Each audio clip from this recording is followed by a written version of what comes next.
Unlock the secrets. This is the African Arcana. Subscribe to reveal more mysteries within the African Arcana.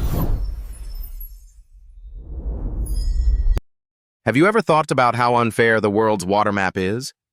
In one part of the globe, golf courses are kept green year-round. In another, entire villages are abandoned because there's not a single drop to drink. Right now, more than 2 billion people live in areas facing water stress, according to the UN.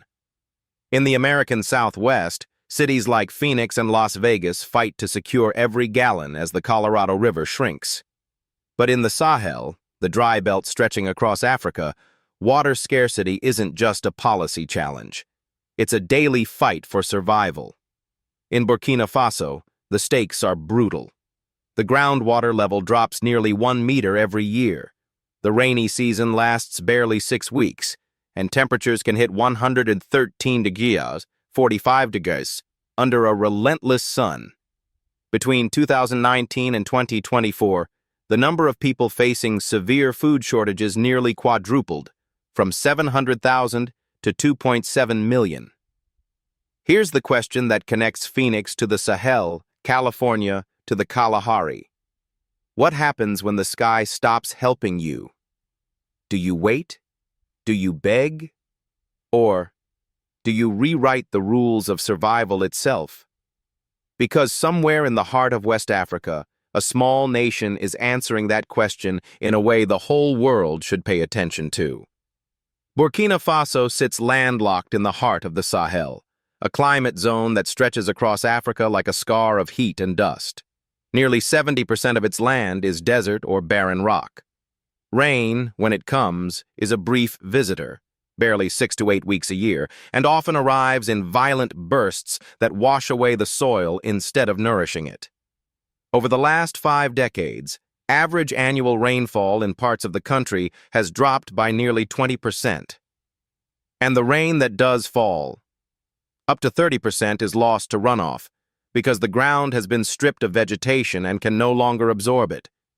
Without water retention, the sun, blazing at over 104 degrees 40 degrees for weeks, drinks what's left before crops can. The human toll is crushing. In the 1980s, a drought across the Sahel left over 1.5 million people in the region dependent on food aid. In Burkina Faso, it cemented a deadly cycle: famine, foreign aid, short-term recovery, and then back to famine again. Agriculture still makes up about 30% of the country's GDP, but 80% of the population relies on rain-fed farming. One bad season can erase years of progress. In 2011, cereal production fell 19% after a poor rainy season, forcing emergency grain imports, much of it donated. By 2018, over 40% of rural households were spending more than half their income just to buy food. Between 2019 and 2024, food insecurity nearly quadrupled. These aren't just statistics. They are the measure of a nation held hostage by the sky.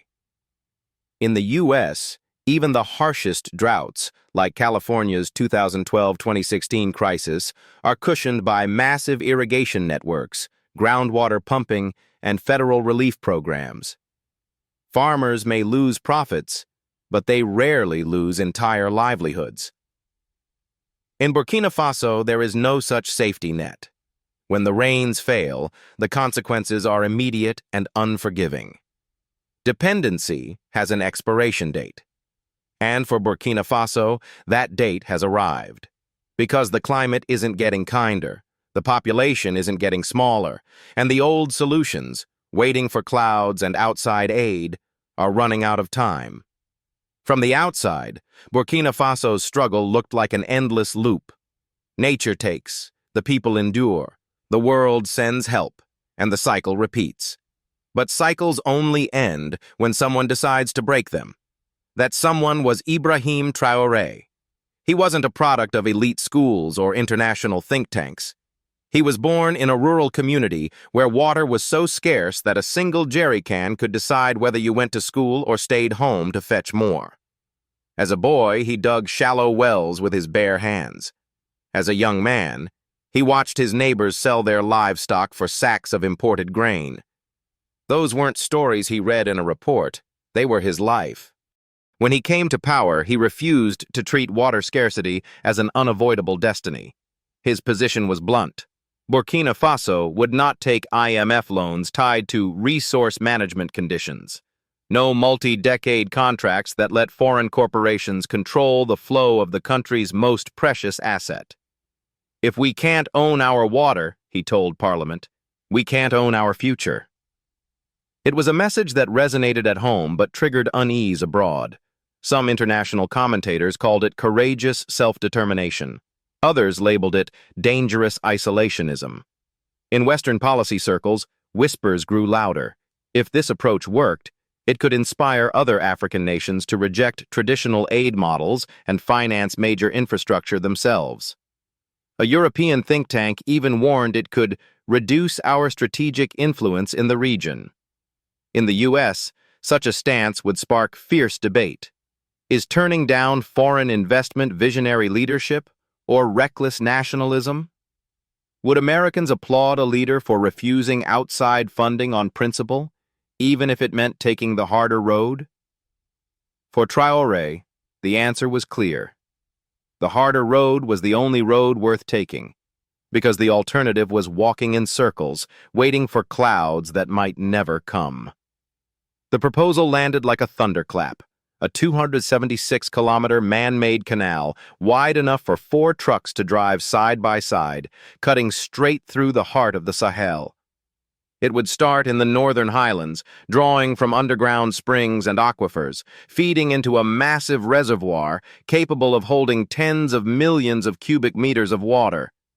From there, solar-powered pumps would push the flow south, reviving over 500,000 hectares of farmland. Every 5 kilometers, branch canals would split off like veins from an artery, delivering water directly to villages and fields. Along the banks, tens of thousands of drought-resistant trees, acacia, neem, baobab, would form living windbreaks to cut evaporation. Some stretches would be topped with floating solar panels, both generating electricity and shielding the water from the searing sun, reducing evaporation by more than 90%. In the U.S., building something of this scale would mean multi-billion-dollar budgets, decades of environmental reviews, and partnerships with global engineering giants. Here, Traoré announced there would be 0 foreign loans. The $500 million cost would come entirely from domestic gold reserves, the National Savings Fund, and voluntary citizen contributions. Every household urged to invest the price of a seed for the nation's future. That decision split opinion wide open. Supporters saw it as a masterstroke in sovereignty, no debt, no strings. Critics, especially abroad, called it naive, warning that refusing foreign expertise and capital could slow the project or doom it entirely. Some foreign media hinted the numbers didn't add up, that without external funding the canal might never be finished. But Traoré countered with a challenge. If we cannot build this ourselves, how can we claim to govern ourselves? It was more than a water project. It was a political declaration that the era of dependency was over.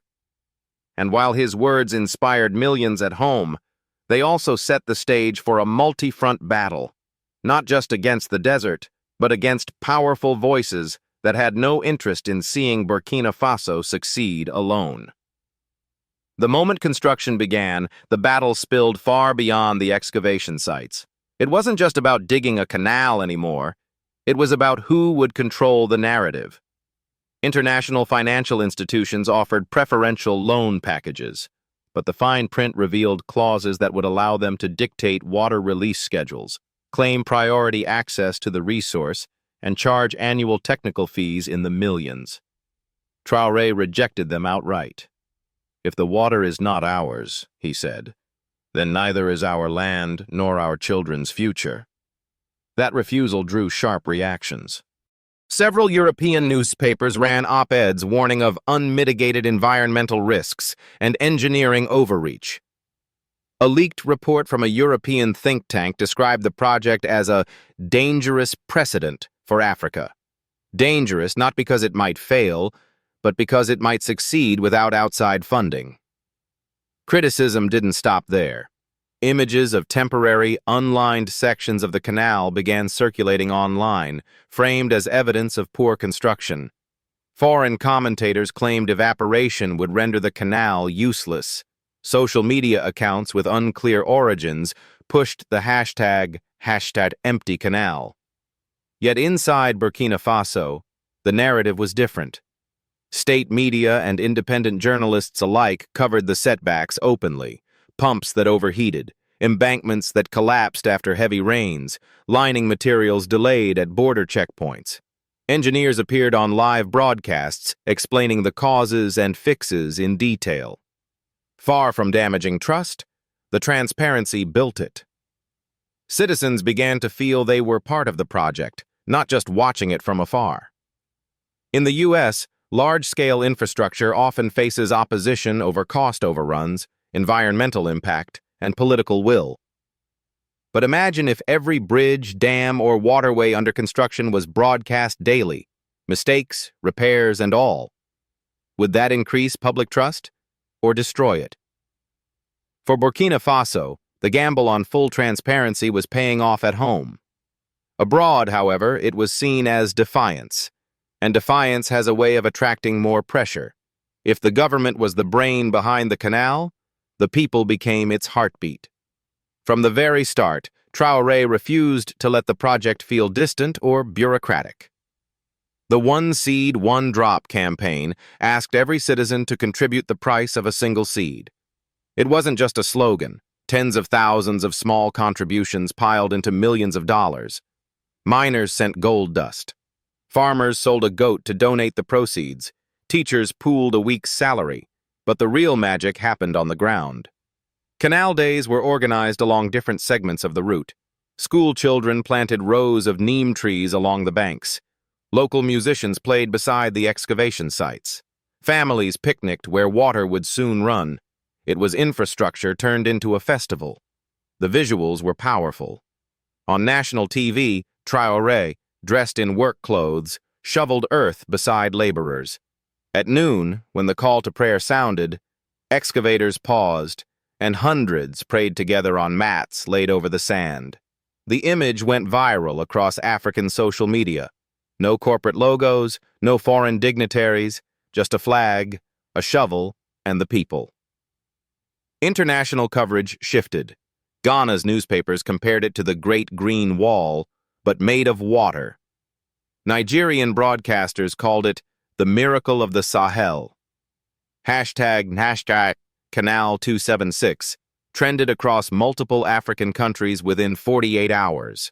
Even in the U.S., diaspora communities began sharing the story, drawing parallels to grassroots-led civil works in American history, like the Tennessee Valley Authority in the 1930s. Of course, not all the online attention was positive. Detractors claimed the events were staged for propaganda.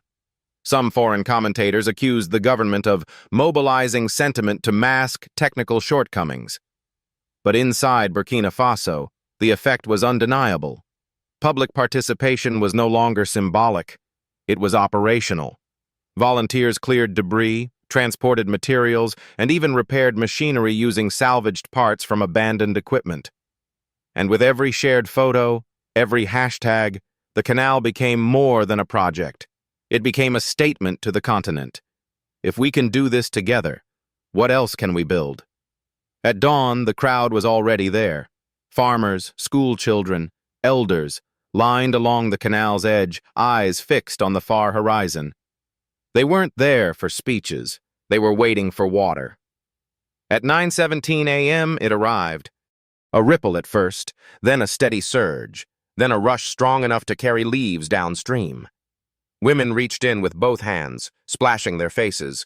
Children filled cups, spilling more than they drank. One old man knelt, letting the water wash over his cracked hands, and whispered, "We have been waiting for this since before I was born." The numbers were as impressive as the moment.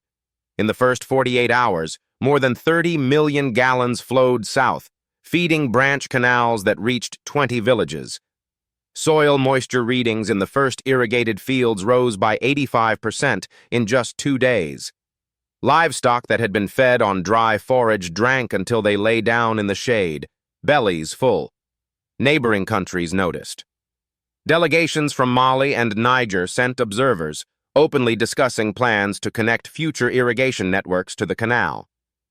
African media hailed it as proof that self-reliance works. But not everyone celebrated. Certain foreign outlets framed it as an uncontrolled redistribution of a scarce resource and questioned whether the cross-border flow of water might trigger disputes in the future. From a U.S. perspective, the scene was striking. Infrastructure in America rarely draws thousands to witness its first day in operation. Here it was treated like a national holiday, an Independence Day from drought. And while the world debated, in Burkina Faso, no one cared about the headlines. They were too busy planting. The canal is no longer just concrete and water. It is 276 kilometers of proof. Proof that a nation ranked among the poorest in the world can take control of its own survival, build without debt, and turn the desert into farmland. It is a rejection of the idea that progress must be borrowed, and an answer to those who said it couldn't be done. In less than a year, it has delivered over 200 million gallons of water to farms, revived 500,000 hectares, and cut food insecurity in some regions by nearly 40%. Markets are fuller. Livestock are healthier. Children who once walked miles for water are back in school. But this isn't just Burkina Faso's story. It's a challenge to every country watching. In the U.S., bridges collapse, water systems fail, and projects stall for decades because someone says it's too expensive or too complicated. Here, they carved a river through the desert without waiting for permission. So I'm asking you directly, what's your country's excuse? If they can do it here with less money, less technology, and more obstacles, why can't we? If you believe bold ideas are worth fighting for, if you think nations should own their resources, write their own future, and prove the doubters wrong, then share this story right now. Comment with your thoughts, send it to someone who still thinks change is impossible, and subscribe so you don't miss the next time we show the world what's truly possible. Because no desert lasts forever unless you let it.